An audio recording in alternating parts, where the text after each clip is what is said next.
নিজের স্বামীর মালের নাশকরি করে। স্বামীর মালের কিভাবে নাশকরি করে জানেন? ধরেন আমার কোনো ভাই, কোনো নানা, দাদু ঠাকুরগঞ্জ মার্কেট চলে যাবেন, বাজার করতে যাচ্ছেন। এবার বাড়ি থেকে বের হবেন, ভালোবাসা স্ত্রী এসে বলছে, আব্দুল্লাহর বাপ কি হয়েছে জি? আমার শাড়িটা দেখো তো একটু মানে ছিঁড়ে মিড়ে গেছে, পুরাতন হয়ে গেছে, এখানটা খুব সুন্দর দামি শাড়ি গালা নিয়ে আসিয়ে তো। এবার আমার ভাই হয়তো টাকা নেই পকেটে, হাট বাজার করার পর সন্ধ্যেবেলাতে বাড়ি এসেছে, শাড়ি কিনতে পারেনি। এই বেচারি দেখলে ঝোলা টোলা দেখার পর বলছে শাড়ি তো আনিনি। এই 4 দিন পর্যন্ত ওর সাথে কথা বলবে না। আর কি বলবে জানেন? ই মিনসে, ই মুখ পোড়া, ই কাঞ্জুস, ইয়ার বাড়িতে এসে জীবনে কোনোদিন বাবু সুখ শান্তি আমি পেলাম না। খো এরে আমার মায়েরা, খালারা শোনেন, আপনার স্বামী কত কষ্ট করে আপনাকে খেটে খেটে খাওয়ায়, কত কষ্ট করে কাপড় দেয়, কত কষ্ট করে আপনার সব কিছু দরকার পূর্ণ করে, কিন্তু মাকে খালাকে একদিন কমে যাওয়ার কারণে গে মা, একদিন কমে যাওয়ার কারণে রে বোন, আপনি সমস্ত নিয়ামত গুলিকে ভুলে গেলেন। তাই নবী বলেছেন, মহিলারে এই তোমরা 2টা করে গুনাহ বেশি বেশি করে করো, তোমাদের দ্বারাতে 2টা করে পাপ বেশি হয়ে যায়। এই জন্য তোমরা দান করো, সাদকা করো।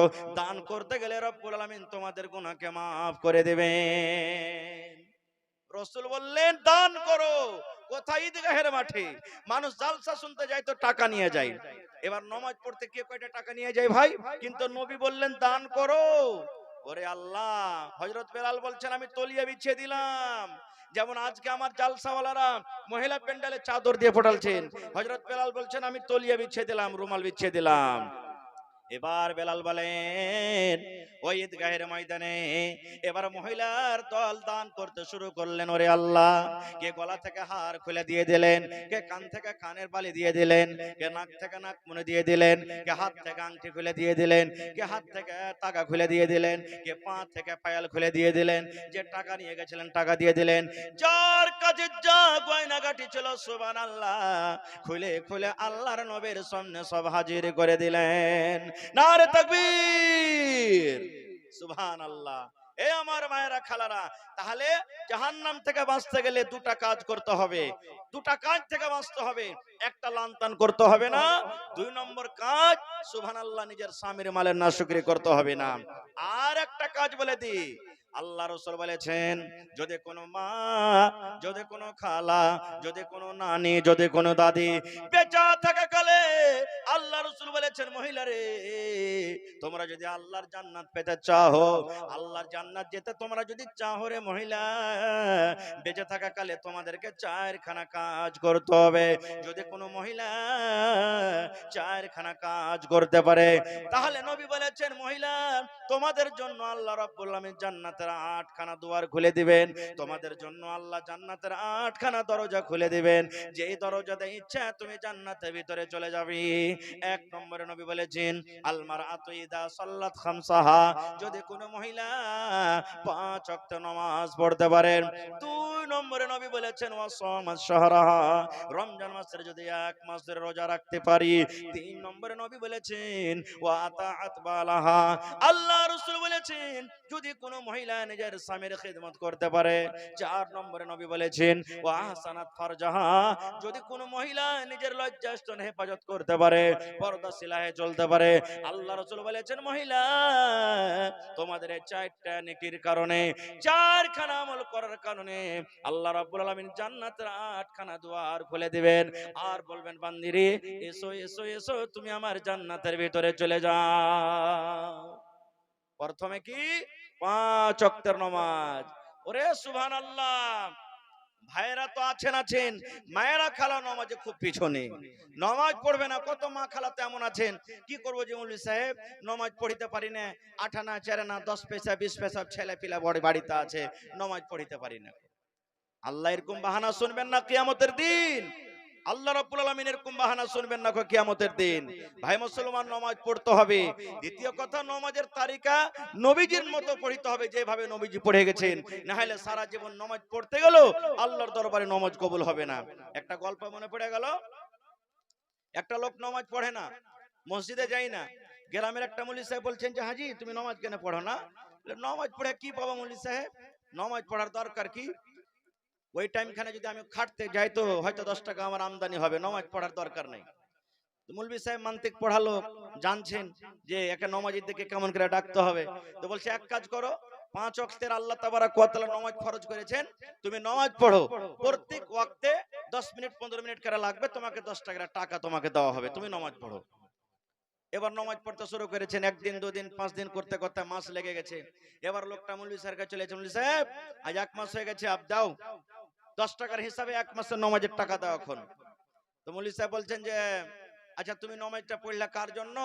নামাজটা পড়ে কি আমাকে নেকি দিবে? তুমি তুমি নামাজ পড়ছিলে না বলে তোমাকে এটা লালচ দিয়েছিলাম, তুমি নামাজ পড়লে তুমি নেকি পেবে। তখন বলছে আরে চালাক মৌলবী, তুমি এই জন্য আমাকে নামাজ পড়িতে লেগেছো, তুমি ঠকাইবে, আমি জানছি তুমি ঠকাবে, এই জন্য তোমাকে আমি ঠকালছি। বলছে কি? বলছে আমি 1 মাস নামাজ পড়েছি, একদিনে উজু করিনি, বিনা উজুতে নামাজ পড়েছি। সুবহানাল্লাহ। এরকম নামাজ পড়ে কাজ দিবে ভাই? দিবে না। আরে আমার মুসলমান, নামাজ কত বড় ইবাদত শুনেন, নামাজের ব্যাপারে বলা হবে না, একটা কোরআনের আয়াত পত্র বলবে মুসলমান। আল্লাহ রাব্বুল আলামিন কিয়ামতের দিন যখন মানুষকে জাহান্নামের ভিতরে দিবেন, দলের দল জামাতের জামাত মানুষ জাহান্নামের ভিতরে চলে যাবেন, এবার জাহান্নামে ঢুকবেন। এই মতো সমাতে জান্নাতের ফেরেশতারা ডাক দিয়ে বলবেন জাহান্নামের, আরে এই জাহান্নামীরা তোমরা শুনে নাও, তোমরা দুনিয়াতে কোন এমন আমল করেছিলে, কোন এমন তোমরা পাপ করেছিলে রে আল্লাহর বান্দা, আল্লাহ রাব্বুল আলামিন সে পাপের কারণে তোমাদেরকে জাহান্নামের আগুনে দেন। এবারে আল্লাহ রাব্বুল আলামিনের ওই ফেরেশতার কথা শুনে জাহান্নামীরা বলবেন ক্বালু লাম নাকু মিনাল মুসাল্লিন। আরে শুনো আল্লাহর ফেরেশতারা, আজকে আমরা জাহান্নাম যাচ্ছি, জাহান্নাম যাওয়ার কারণ একটাই রে, মাওলানারা জালসাতে ওয়াজ করেছিলেন, মাওলানারা খুতবাতে ওয়াজ করেছিলেন, মাওলানারা গ্রামে গ্রামে তাবলীগ করেছিলেন, মাওলানারা মসজিদে মসজিদে তাবলীগ করেছিলেন, কত নামাজের দিকে ডেকেছেন, কিন্তু আমরা নামাজ পড়িনি রে, নামাজ পড়িনি। আজকে নামাজ না পড়ার কারণে আল্লাহ নারাজ হয়ে আমাদেরকে জাহান্নামের আগুনে দেন। শুধু তা নয় রে মুসলমান, আল্লাহ রাসূল যখন মেরাজে গিয়েছিলেন, আল্লাহ রাব্বুল আলামিন হাদিয়া হিসাবে নবীজির পরে 50 ওয়াক্তের আল্লাহ নামাজ ফরজ করলেন। এবার 50 ওয়াক্তের নামাজ নিয়ে নবী হাঁটতে শুরু করেছেন, রাস্তাতে মুসা নবীর সাথে দেখা। এবারে মুসা নবী বললেন মুহাম্মদ, আল্লাহ রাব্বুল আলামিন তোমাকে কি দিয়েছে?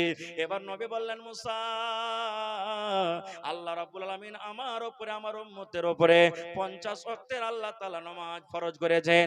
এবারে মুসা নবী বললেন এ মুহাম্মদ, যাও তুমি আল্লাহর কাছে আবার চলে যাও, আল্লাহকে বলো রব্বুল আলামিন ভারী হয়েছে, আমার উম্মত 50 ওয়াক্ত নামাজ পড়িতে পারবে না। এবার আল্লাহর নবী ঘুরে চলে গেলেন, রব্বুল আলামিন একটুখানি আল্লাহ হালকা করে দাও, আল্লাহ একটু কমিয়ে দাও, আমার উম্মতের জন্য ভারী হয়ে গেছে। এবার আল্লাহ 5 ওয়াক্ত নামাজ ঘটিয়ে দিলেন, আবার 45 ওয়াক্তের নামাজ নিয়ে চলে গেছেন। মুসা নবীর সাথে আবার দেখা, আবার মুসা নবীর কথা মতো নবী যে ঘুরে চলে গেলেন। এই আসা যাওয়া করতে করতে করতে করতে করতে সুবহানাল্লাহ, এবার 5 ওয়াক্তের নামাজ কিন্তু বেঁচে গেছেন। এবারে মুসা নবী আবার রাস্তাতে দেখা হয়ে গেল, এবার বলছেন মুহাম্মদ এবারে 50 মধ্যে কত বাঁচলো আর বলে দাও। এবারে নবী বললেন মুসা আর মাত্র 5 ওয়াক্ত নামাজ বেঁচেছে। এবারে মুসা নবী বললেন যাও আর একবার তুমি যাও। দয়ার রাসূল বললেন মুসা আর যেতে পারবো না, আল্লাহর দরবারে আমি যেতে পারবো না, আমাকে লজ্জা লাগে, বারবার আমাকে যেতে লজ্জা লাগে, আর আমি যেতে পারবো না। এবারে আফসোস করে দয়ার নবী বললেন আল্লাহ আজকে যদি মুসা নবীর কথা না শুনি, আজকে যদি 50 ওয়াক্তের নামাজ আমি দুনিয়াতে নিয়ে চলে যেতাম, আমার উম্মত 50 ওয়াক্তের নামাজ পড়তো, সুবহানাল্লাহ, আমার উম্মতের নেকির কোনো অভাব হতো না, আমার উম্মত 50 ওয়াক্তের নামাজ পড়ে আল্লাহ কত নেকি করত। এবারে আল্লাহ তাবারক ওয়া তাআলা বললেন নবী গো আর তুমি আফসোস করিও না, তুমি চিন্তা করিও না, তুমি নিরাশ হয়ে যেও না, আমি আল্লাহ তাবারক ওয়া তাআলা 50 ওয়াক্তের নামাজের মধ্যে থেকে 45 ওয়াক্তের নামাজকে আমি আল্লাহ maaf করে দিয়েছি, শুধু 5 ওয়াক্ত নামাজকে আমি রেখেছি। কিন্তু মুহাম্মদ আমি নামাজের গিনতি ঘটিয়ে দিয়েছি, কিন্তু আমি আল্লাহ নেকি আমি কমাইনি। ও মুহাম্মদ যাও যাও যাও যাও, আমি আল্লাহ রাব্বুল আলামিন বলি যদি তোমার কোনো উম্মত এক ওয়াক্তের নামাজ আদায় করে আমি আল্লাহ 10 ওয়াক্তের সমান তাকে নেকি দান করব। যদি তোমার কোনো উম্মত 5 ওয়াক্তের নামাজ আদায় করে তাহলে 50 ওয়াক্তের নামাজ পড়ে যা নেকি হতো আমি আল্লাহ রাব্বুল আলামিন 5 ওয়াক্তের নামাজ পড়ে অত করে নেকি দান করব। সুবহানাল্লাহ। তাহলে নামাজ কি জিনিস দেখেন, নামাজের দিকে আমি যাব না, তবে দুটো হাদিসের কথা বললাম আপনাদের সামনে। ভাই ইনশাআল্লাহ আশা করছি যে যারা নামাজ পড়েন না নামাজ ধরবেন, নামাজ পড়তে গেলে দুনিয়া আখিরাতে কামিয়াব হয়ে যাবেন। মায়েরা খালারাকে বলবো নামাজ পড়েন। এক নম্বরে আল্লাহ রাসূল বলেছেন জান্নাত যাওয়ার কথা যে 5 ওয়াক্ত নামাজ পড়তে হবে। দুই নম্বরে কি? এক মাসের রোজা। 3 নম্বরে রাসূল বলেছেন পর্দাশীল হয়ে থাকতে হবে। 4 নম্বরে রাসূল বলেছেন স্বামীর খেদমত করতে হবে। এ আল্লাহ, স্বামীর খেদমত কেমন করে করবেন? আল্লাহর সামাদ একটা গল্প আপনাদের সামনে তুলি। একটা হুঁচলি বেটি ছেলে, মেয়ে লোক, পড়ালেখা তো জানতো না, জালসা শুনেছে। যারে হোসেন মৌলানা আসছিল পূর্ণিয়া থেকে ওয়াজ করে গেছে যে স্বামীর খেদমত করতে হবে। এই হুঁচলি বেটি ছেলে কি করেছে, ফজর নামাজের পর ভাই ওর স্বামীটাকে হাল বাইতে পাঠিয়ে দিয়েছে, আর তেলকে একবারে গরম করে বাড়তে যে ধান কুটে, ওকে কি বলেন আপনারা, ঢেকি নাকি ওই লোহা খানটা যা আছে লেগেছে, ওকে তেল মাখাইতে একবারে সুন্দর করে। আরে কেন মৌলভী সাহেবের একদিন বলেনি রে এই খেদমত করে আল্লাহর জান্নাত যেতে পেতাম? ওই স্বামী মনে করেছে। সকাল বেলাতে ওর বহিনের বেটা খালার বাড়ি ঘুরতে গেছে। খালা বাড়িতে আছিস গে? হ্যাঁ বাপ আছি, স্বামীর খেদমত করছি। তো ছেলেটা পড়ালেখা, মাদ্রাসার পড়ালেখা ছেলে, মনে করছে যে বুঝেন খালুকে তেল মাখাইছে কি খালির সেবা করছে, এই সময়তে যাওয়াটা ঠিক হবে না, একটু ঘুরে ফিরে আসি। আধ ঘন্টা পর ঘুরে ফিরে এসে বলছে খালা বাড়িতে আসবো। তো বলছে হ্যাঁ বাপ চলে আয়, স্বামীর খেদমত করছি। ছেলেটা মনে করছে যে হ্যাঁ বেহার খালু আজ কয় বিঘা চাষ করেছে, যতক্ষণ থেকে ওকে তেল মাখিয়ে চলিচ্ছে খাস্তা না সারে না। ওরে আল্লাহ, বাড়তে ঠিক আছে দেখছে তো ওর হোদমা খালুর মাথা তুলা আছে আর তেল মাখিয়ে চলিচ্ছে। ওই যে হাগে খালা কি করছিস? কইস না বেটা, মৌলভী সাহেবের একটা ওয়াজ করেছে স্বামীর খেদমত করতে গেলে জান্নাত পাওয়া যাবে, তাই খেদমতটা করছি, আল্লাহ যদি জান্নাত দেয়। তো ছেলেটা পড়ালেখা জানছে, তখন বলছে হায় রে হুদমির বেটে হুদমিরে, তোর কোনো হুঁশ নাই। ওই যে কি হয়েছে রে বেটা? ওই যে মৌলানা ওয়াজ করেছে স্বামী খালু হাল বাইতে গেছে, ওইটা ও যখন হাল বেয়ে আসবে ওকে খাইতে দিবি, ওকে পানি দিবি, ওকে হাত টিপে দিবি, তেল মাখিয়ে দিবি, ওর সেবা যত্ন করতে গেলে আল্লাহ খুশি হয়ে জান্নাত দিবি। আর এটা হলো স্বামী, এর খিদমত করতে গেলে শুধু ধান কোটা হবে। তখন কইছে আল্লাহ, স্বামী স্বামী বলেছে, ভাত আর বলতে কি হয়েছিল? আমি ফের স্বামী বলছি, ঠিকই স্বামীর না খেদমত হয়ে যায়। এ মায়েরা খালারা, দুনিয়াতে 4 ঘন্টা কাজ করতে গেলে আল্লাহ তাবারাক ওয়া তাআলা জান্নাত দান করবেন। ভাই আমার, সাহাবায়ে কেরাম নবীর কতটুকু কথা মানতেন জানেন? একটা হাদিসের কথা আর শুনেলেন। আল্লাহর নবী একদিন সাহাবায়ে কেরামকে বলছেন, ও আমার সাহাবীরা, এসো তোমরা দান করো, দেখি কে কা পারছো, দান করো। সাহাবী তোমরা এসো দান করো। দান করতে গেলে আল্লাহ তাবারাক ওয়া তাআলা জাহান্নামের আগুন থেকে তোমাদেরকে বাঁচাবেন। আর সাদকা তো বুরহান, আরে দলিল হলো, দান হলো একটা দলিল। যেমন জমিনের কেওয়ালা হয়, কেওয়ালা যার কাছে আছে তার হলো জমিন, এই মতো আর সাদকা তো বুরহান, সাদকা দান হলো একটা দলিল। এবার দান শুরু হয়ে গেল। সুবহানাল্লাহ, শুধু দান নয়, উমর ফারুক রাদিয়াল্লাহু তাআলা আনহু বলছেন আবু বকরকে জীবনে দান করে জিততে পারিনি, আজ আবু বকরকে দান করে জিতবই জিতবো। পাল্লা পাল্লি শুরু হয়ে গেল। হযরত উমর ফারুক বাড়ি চলে গেলেন, কপি কলম নিয়ে বসলেন, এবার মালকে ভাগ করতে লাগলেন। মালকে ভাগ করতে করতে 2 ভাগ করলেন। কত ভাগ করলেন? জোরে বলেন, কত ভাগ করলেন? 2 ভাগ। 1 ভাগ নিজের ছেলে মেয়ের জন্য বাড়তে রাখলেন, আর 1 ভাগ মাগ আল্লাহ নবীর দরবারে হাজির করে দিলেন। এবার মনে মনে বলছেন আজ কিন্তু আবু বকরকে দান করে জিতবো। এবার সব দান যখন হয়ে গেল, শেষের বেলাতে আবু বকর বাড়ি গেলেন। বাড়ি যাওয়ার পর এবার বিবিকে বলছেন, বিবি রে, আল্লাহর নবী দানের কথা বলেছেন রে বিবি। আব্দুর রহমান বিন 1000 কিলো খাজর দান করলেন রে বিবি। ওসমান গানি 200 উট, 700 ঘোড়া, 29.5 কিলো চাঁদে, 5.5 কিলো সোনা দান করলেন রে বিবি। আজকে আমি উমারকে দেখলাম বাড়িতে মালকে 2 ভাগ করে 1 ভাগ বাড়িতে রাখলেন, আর 1 ভাগ আল্লাহর নবীর দরবারে হাজির করে দিয়েছেন। বিবি রে, আমাকে দান করতে হবে রে বিবি। কি বাড়িতে আছে তুমি বলো তো? ওরে আল্লাহ আল্লাহ ভালোবাসা বিবি বলছেন স্বামী গো বাড়িতে ওরকম দান করার মতো কিছু নাই গো স্বামী, এক মতো 2.5 কেজি মতো যাও কিংবা যাওয়ের আটা বাড়িতে আছে, তাছাড়া বাড়িতে কিছু নাই। এবার হযরত আবু বকর রাদিয়াল্লাহু তাআলা আনহু বিবিকে বলছেন যে কোটা মাল বাড়িতে আছে তুমি দিয়ে দাও। এবার একটা ক্যারিতে করে, একটা কাপড়ে করে, একটা পান্নিতে করে ওই 2.5 কেজি মতো যাও কিংবা যাওয়ের আটা এবারে কিন্তু নিয়ে এলেন। এবার হযরত আবু বকর বলছেন আল্লাহ আমার বন্ধুরা আমার সাথীরা মোটা মোটা দান করেছে আল্লাহ জি, সামান্য 2.5 কেজি দান কেমন করে আমি নিয়ে যাব। এবার হযরত আবু বকর রাদিয়াল্লাহু তাআলা আনহু উপর থেকে একটা চাদর দিয়ে বেড় দিয়ে দিলেন, গায়ের ওপরে একটা চাদর দিয়ে দিলেন। এবার চাদর দেওয়ার পর ওই মাল কোটাকে যেতে যেতে যে জায়গাতে পালা আছে, যে জায়গাতে ঢেরি আছে ওই ঢেরিতে ঢেলে দিলেন। এবার নবীজি সমস্ত সাহাবীদেরকে বসিয়ে দিলেন। এবার নবীজি হাজিরি শুরু করে দিলেন। ও আব্দুর রহমান তুমি কি দিয়েছো বাবা, আজকে তুমি কি দান করেছো? নবীজি আমি অমুক জিনিস দান করেছি। নবীজি ওসমানকে বলেন ওসমান তুমি কি দিয়েছো বাবা? নবীজি আমি অমুক অমুক জিনিস দান করেছি। এবারে নবী বলছেন উমার তুমি কি দান করেছো বাবা বলো তো দেখি। হায়রা তোমার বললেন ইয়া রাসূলুল্লাহ আমি বাড়িতে গেলাম, বাড়িতে যাওয়ার পর মালকে আমি 2 ভাগ করে দিলাম গো নবীজি, 1 ভাগ আমার ছেলে মেয়ের জন্য বাড়িতে রেখেছি আর 1 ভাগ মাল আপনার সামনে হাজির করে দিয়েছি। এবার নবীজি আবু বকরকে বলছেন আবু বকর তুমি কি দান করেছো বাবা একটু বলো তো। এবার হযরত আবু বকর রাদিয়াল্লাহু তাআলা বললেন আল্লাহ নবী গো কি দান করেছি এটা না বলে গো দয়ার নবী কি বাড়িতে রেখেছি আমার ছেলে মেয়ের জন্য আর কি দান করেছি এটা আপনি আমাকে জিজ্ঞাসা করেন। এবারে নবী বললেন আবু বকর তোমার বাড়িতে তোমার ছেলে মেয়ের জন্য কি রেখেছো আর এখানে আমার সামনে কি হাজির করেছো। এরে মুসলমান হযরত আবু বকর রাদিয়াল্লাহু তাআলা আনহুর উত্তর দেখেন, বলছেন আল্লাহর নবী গো আমার ছেলে মেয়ের জন্য বাড়িতে আল্লাহ এবং আল্লাহ রাসূলকে রেখে নবী গো আমার বাড়িতে যা ছিল সব কোটা আমি হাজির করে দিয়েছি। ওমর ফারুক দাঁড় হয়ে গেলেন, বললেন ইয়া রাসূলুল্লাহ আজকে আমি আবু বকরকে দান করে জিততে পারলাম না, আজকে আমি অর্ধেক অর্ধেক দান করেছি, অর্ধেক অর্ধেক নেকি পেয়েছি আর আবু বকরের বাড়িতে যা ছিল সব দান করে দিয়েছে গো নবীজি, আজকে আবু বকর পূর্ণ পূর্ণ নেকি পেয়ে গেল।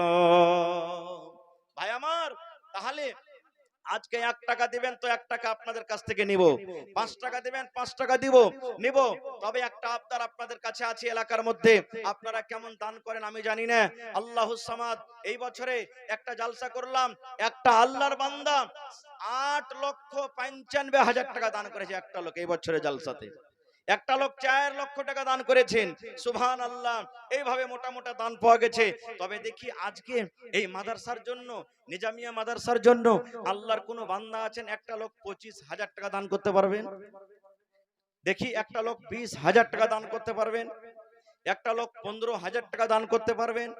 একটা লোক দেখি কোন আল্লাহর বান্দা আছেন 10 জন লোক 10,000 করে, 10 জন আল্লাহর বান্দা এমন কেউ আছেন 5,000 করে, এবং 50 জন দেখবো কোন আল্লাহর বান্দা এবং বান্দি আছেন 1,000 2,000 করে, এবং 100 জনকে দেখবো 500 করে। তারপরে আল্লাহ রাব্বুল আলামিন আপনারাকে যেরকম যাকে শক্তি দিয়েছেন 100 200 10 20 100 300 250 যেরকম আল্লাহ যাকে শক্তি দিয়েছেন দিবেন। এবং আজকে জালসাতে দেখবো বেশিরভাগ জালসাতে পাওয়া গেল গলার হার, কানের, নাকের, পায়ের, হাতের আংটি, কাঁসার থালি, কাঁসার গিলাস, বিভিন্ন রকম দান পাওয়া গেছে। জালসাতে বকরিও পাওয়া গেছে, গরুও পাওয়া গেছে, জমিনও পাওয়া গেছে। আজকে মাদ্রাসার জন্য দেখি কোন আল্লাহর বান্দা আছেন 1 কাঠা জমিন দান করতে পারবেন? মাদ্রাসার আশেপাশে থাকলে দিয়ে দিবেন, আশেপাশে নাই মাঠে ময়দানে আছে ওই জমিনটা বিক্রি করে যা দাম হবে মাদ্রাসাতে লাগিয়ে দিবেন। একটা লোক কেউ এমন হবেন যে মাওলানা 1 ডিসমিল কিংবা 1 কাঠা জমিন বিক্রি করে যা টাকা হবে আমি মাদ্রাসাতে দিয়ে দেব। দেখি কোন আল্লাহওয়ালা আছেন এরকম? দুনিয়াতে কোন বীর মুজাহিদ আছেন?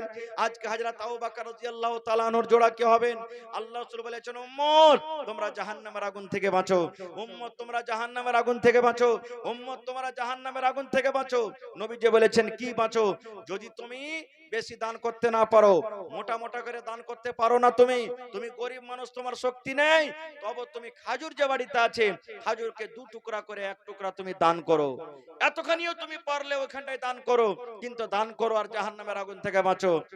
এবার রাসূল বলছেন তোমার যদি শক্তি না হয় যে খাজুরের টুকরাটাও তুমি দান করতে পারবে না, এত তুমি গরিব, তো রাসূল বলছেন তুমি মুখ দিয়ে ভালো কথা বলো, মুখ দিয়ে ভালো কথা বলো, ভালো কথা বলে তুমি জাহান্নামের আগুন থেকে বাঁচো। একটা লোক আসেন তো দেখি।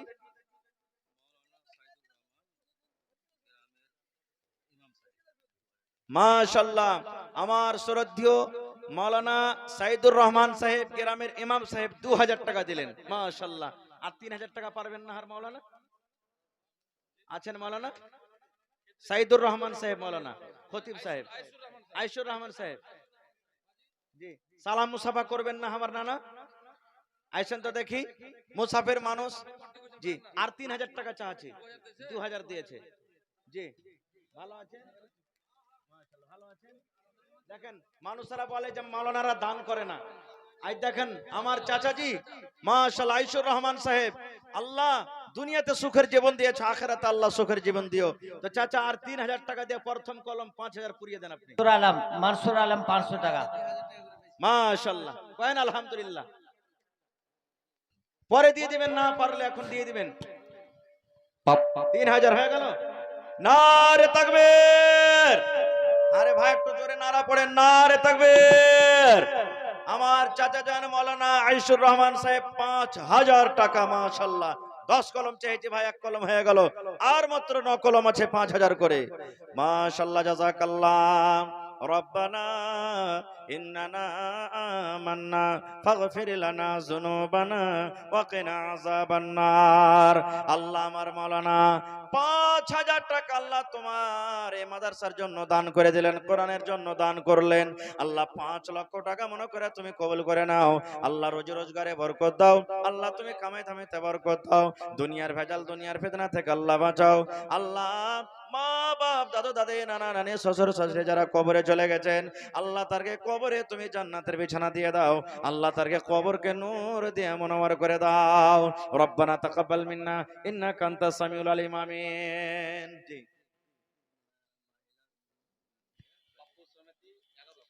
पप्पू समिति साहब ने 1100 रुपए दिए। মাশাআল্লাহ, আমার মা খালারকে পেন্ডাল থেকে 17000 জিয়াউল হক টাকা দান সমিতি। আইলো। নারে তাকবীর! হে মায়েরা, আপনারকে দান আলহামদুলিল্লাহ এসেছে, কিন্তু আরো ডাবল করতে হবে আপনারাকে। 4-5 চাদর দান এখনো আপনারকে বাকি আছে। যত মহিলা দেখলাম পুরুষ থেকে ডাবল আছেন আপনারা। মা খালা আপনারা পুরুষকে দেখিয়ে দেন যে আমরা কোনো কাজে পিছনে নাই। সুবহানাল্লাহ। আজকে দেখি জালসাতে একটা ছাগল গলা কোনো মা খালা দিবে না, গলার হার গালা আংটি কেউ দিবে না, ইনশাআল্লাহ দিবেন। তো দেখি আমার মা খালার তরফ থেকে 17000 টাকা দান এসেছেন। মাশাআল্লাহ, জাযাকাল্লাহ।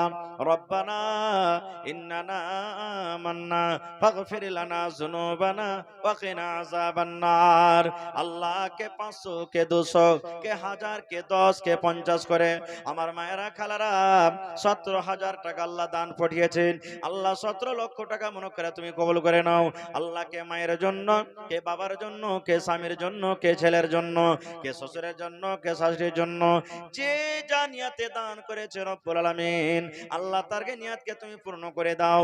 ওই মুমিন মুমিনা যারা কবরে শুয়ে আছেন, আল্লাহ তারকে কবরে তুমি জান্নাতের বিছানা দিয়ে দাও। আমিন। জি, মাশাআল্লাহ।